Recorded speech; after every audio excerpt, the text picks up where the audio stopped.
আসসালামু আলাইকুম। কিরে দোস্ত, কেমন আছোস? আমার তো একটা সুখবর আছে রে তোর শোনানোর। আমি তো মেয়ের বাবা হয়েছি। আমার স্ত্রীর কন্যা সন্তান জন্ম দিয়েছে। কি যে আনন্দ লাগতেছে, বুঝতে পারছো? তো দোস্ত, আমার মেয়ের জন্য একটা নাম কি রাখা যায়? আমাকে একটু ভালো সুন্দর চেয়ে অর্থবোধক একটা নাম চয়েস করে দিস। কথা বুঝছ?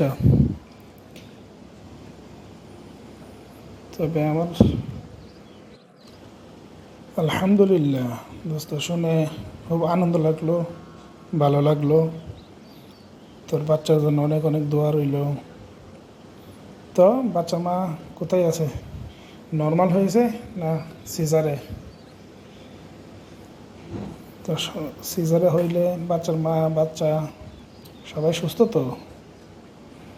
যাক, দোয়া করি। আলহামদুলিল্লাহ, শুনে অনেক ভালো লাগলো। অনেক দিন হয়েছে তো বিয়ে করেছিস, এতদিন পরে বাচ্চা দিয়েছে। আল্লাহ তাদেরকে নেক হায়াত দান করুক এবং মা মেয়ে উভয়কে সুস্থ রাখুক, সেই দোয়া করি। তো দোস্ত, যাচ্ছ কোথায়? কোন আত্মীয়র বাড়িতে নাকি?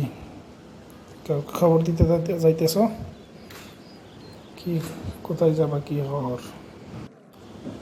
হ্যাঁ দোস্ত, যাইতেছি একজনকে খবর দেওয়ার জন্য।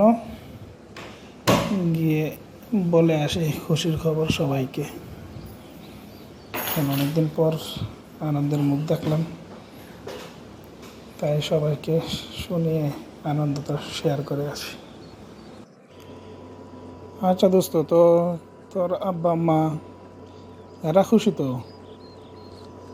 এরা কি কোথায় আছে, কি আসে বিষয়? এরা বাড়িতে না? তোর বউ তো মনে শ্বশুর বাড়ি।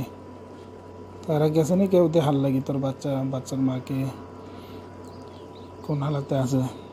বা ফোনে কথাবার্তি বলাইছস নি?